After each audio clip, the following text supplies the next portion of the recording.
Hello Gear Sluts, it's Chris from Novation, and here we are at ADE 2018, and it's the first sort of public outing at an event like this for our wonderful new device, the SL Mark III.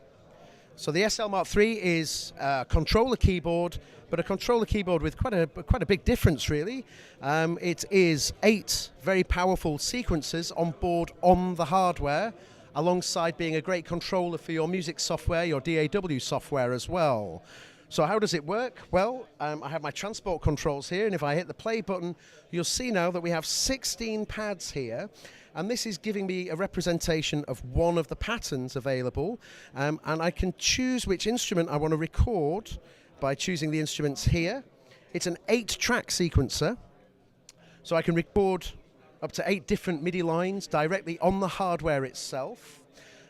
We have 16 patterns here, but actually, 16 steps here, but that only constitutes one of the patterns available. And I have 8 different patterns available for each of the instruments directly on the SL Mark III as well. So this is pattern 1. Let's go back to our steps page, and I'll show you quickly how we can record this in. Now I have a couple of options. If I want to, I can press a step and then press a note. Press another step, press another note, press a step, press a note, and I can quite easily program in that way. But of course, if I hit play and hit record, I can also play in the notes as well.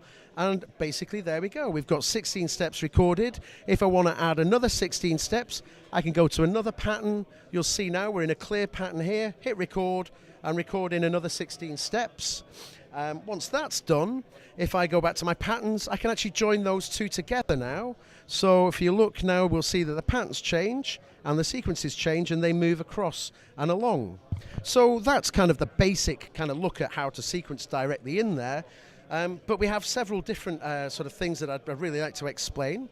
We've got 5 really nice screens on the top here, and as I move through my different instruments, you'll see that we have different parameter controls appear on the screens. So here's the octatrack mapping, and I have control over my pitch, start, length, and this is the first 8 pots. If I press down here now, I have access to another set of 8 pots, so we have 16 knobs per each of these parts, or instruments if you like. That's the 16 knobs, but also equally we have 8 faders. We have 16 buttons, and these can be programmed to do whatever you like as well. And actually, if I press the grid button, I have another 16 pads here. These are velocity sensitive. These have poly aftertouch. There's channel aftertouch on the keyboard itself, but polyphonic aftertouch on the pads here as well. So we're actually looking here at different, we call them, well, they're parts on the actual unit, but we also call them templates. So I'll go to my MIDI track for number 5 here, and I'll open up my templates page, and you can see in here I've got a huge list of different templates that have been created.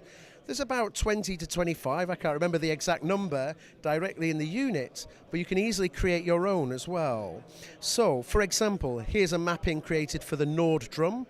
You'll see it's in onto this track now.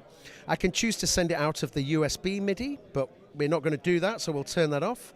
I have 2 MIDI DIN outputs here, and I can choose to send it out of DIN 1, DIN 2, or actually both if I wanted to as well. Actually, the second DIN, DIN 2, could be a MIDI through, or it can be a MIDI out. You can decide on that. And then also, interestingly, well, it wouldn't work for a Nord drum, but if you were connected into the CV world, here I can choose to send it out of CV1, CV gate 2. So we have 2 sets of CV gate and also a control. Now actually this is a nice way to demonstrate, because you'll see here we have a wonderful, one of my favorite synths of all time here, the ARP 2600. And I must say that our friends at TurnLab have been with us here at ADE, and they've very kindly loaned us this. I think they're quite crazy for doing so, but they've done it, so it's fine. And here on the ARP 2600 track, you'll see I've labeled up this thing Mod CV1. So here is the CV control going in, here is the gate control going in, and coming out on this black cable is going into the filter is this control. So I can actually automate and control the ARP 2600 filter directly from this pot. Now if I hit play and then hit record, you'll see now on here I can actually record in movements across the sequences and automate the filter. So now we're actually automating via CV an ARP 2600 filter. You don't see that every day. That's kind of nice. So another nice thing as well, let's talk about the octatrack mapping. This is quite a nice one. You'll notice on our table here we have our ARP 2600, we have the fantastic Motor synth as well, made over in the fair city of Antwerp. We have an Electron octatrack, and the idea for this table really is to show that the SL Mark III is connecting to all of those worlds and connecting very well, nicely. In my octatrack mapping, I mentioned before we've got our pots here for controlling the parameters, but I also have quite interesting switches here. These are mute switches, and if you look at the octatrack, you'll be able to see that I can actually mute, unmute these different tracks on there. I also have a track volume, and once again, if you look at the screen on the octatrack now, we can see that I'm actually able to control the level directly from the SL. One of the great things specifically with the octatrack is that I have access to all 8 faders for all 8 levels of the audio tracks on the octatrack, so it really opens up the possibility of controlling that as well. So that's the internal sequencer, and you'll notice if I unplug the USB cable, we still have our sequencer running. I'm still controlling and playing the ARP 2600 and modulating it, so this is all internal inside the hardware. But as I unplug the USB cable, I'll plug it back in again now and show you what we can do with the software as well. So, the sequencer level is running, but if I press this button, in control, now instantly you'll see I've gone into my in control mode, which is actually controlling, in this instance, Ableton Live. Now you can see here on Ableton Live, I'm on a drum rack track, and I can choose my different tracks by pressing the buttons on the SL. And so, for example, let's go to this one. This is a piano track.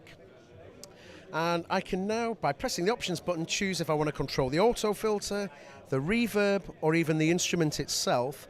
And that will follow me around in Ableton. So let's go back to this now. And now I have control over my different parameters for a very wonderful sounding piano sound from the Spitfire Audio. But you see, I've instantly got my controls here. If I want to control the filter, go to filter here, press options, and now on the Ableton screen you'll see that I'm able to easily just control the filter, and I don't have to go near the computer to do that. Now at the moment I have 3 devices on here, so let's just for the fun of it, let's throw in another audio effect. So let's go for echo, and we'll just shove that in here at the end. Now before we had 3 devices, but now you'll see if I press options, we've now got a 4th device. And now I can actually control and manipulate the echo plugin as well. So it doesn't matter how many plugins I have here, I can instantly take control over them, access all of those parameters. So what's going on here in real terms is we have a controller keyboard with its own internal sequencer. We have MIDI output to connect to the MIDI world. We have 2 sets of CV gates to connect to the CV gate world for the modular guys. I have my USB to connect to the software world, and this one device is actually bringing all of that stuff together. So that's kind of the sequencer, the main kind of usage, but we have a couple of other secret tricks here as well. Not so secret, I should say, but they are here. We have a zones mode as well. Now let me show you the zones mode. This is connected to part 1. If I go to my steps, we see this is the ARP, part 1. If we go back to zones, I can actually set up a range of keys here, and that's represented here on the LEDs underneath. Let's go to zone 2. This is actually the Motor synth. So I'll press this button again, and I'll say, okay, we'll start that scale from here to here, and now I've set up my zone. Let's go to zone 3, turn that off. Zone 4, we'll turn that off. And now when I turn zones on, you'll see now I've got a really nice spread on the keys, and I can play the ARP 2600 from down here. I can play the Motor from up here. I could even do a bit of crazy sound design, go back into the zones mode, and let's go back to zone 2 and actually say, instead of stopping there, let's just bring that all the way down to the bottom. Now when we play, I'm playing both the ARP and the Motor, and here I'm just playing the Motor. So I can use this as a sound design tool to layer different devices on top. A couple of other quick things just to mention. We also have a scales mode on here as well. So let's take zones off, let's put scales on, and you'll see now the LEDs above the keys are showing me the notes that are on a scale. And if I press this note, it's going to snap it to the right note in that scale. This C sharp isn't available in C minor, but it will snap it into the right place. Or I could say, okay, let's take it out. So I press filter, now it won't play the notes. Or I could take it into display only, and now I can play the notes in the scale. Obviously the lights are above them, but the notes that aren't in the scale are also available. So I can use this to sort of teach me scales, or if I prefer, I can just use it to make sure that I can only play the right notes in that scale as well. We've got a huge range of scales available, and you can see the LEDs here moving as I choose different scales. And then I guess finally, I'll move back to my steps. I'll choose Ableton input. This is a piano input onto, this is the piano instrument on Ableton. And let's take scales off. I'm going to go to my ARP menu now. So if I go to my ARP menu here, this is going to be set now to part 4. Let's make it full length and put that note on. And hopefully, if I hit play, let's see, let's turn the ARP on. Yeah, if I hit some notes, you'll see now we have an arpeggiator running. And we have our usual suspects, up, down, up and down 2, which repeats the top and bottom notes. We also have a played mode, a random. We've got lots of different ways of working there. I have sync rate, so I can choose different speeds of the arpeggiator as well. But we'll stick it to 16ths, the standard. But also, I can change the length of the arpeggiator. And I can also turn notes on and off. So these will trigger the notes that are lit. The slightly dimmer lit things will not trigger. So now I can kind of create internal rhythms inside there as well. So a very powerful arpeggiator, of course a very powerful sequencer, controller keyboard for your software. I should say we're connected to Ableton here, but we do have deep integration into Reason. We've also got a plugin developed for Logic, which will let you take control over all the smart controls, all the mixer controls in Logic as well. Kind of a deep level control for Logic. If you're a Cubase, Pro Tools, Reaper, or the other kind of suspects, it will give you HUI control, so control over your mixer. But of course, you can quite easily create your own mappings in here too. So that's a quick overview. I don't know if it was that quick, but it was an overview at least of the brand new SL Mark III from Novation. We have a 61 note and a 49 note available. It really can be the centerpiece of your recording studio. It's almost like it's a hub that just brings all of those worlds together and lets you work in the way you want to work. If you want to work in hardware world, you can do that. If you want to work in computer world, you can do that. If you want to bridge those two worlds, you can easily do that as well. So the SL Mark III from Novation. Thanks very much for watching. Thank you. Cheers.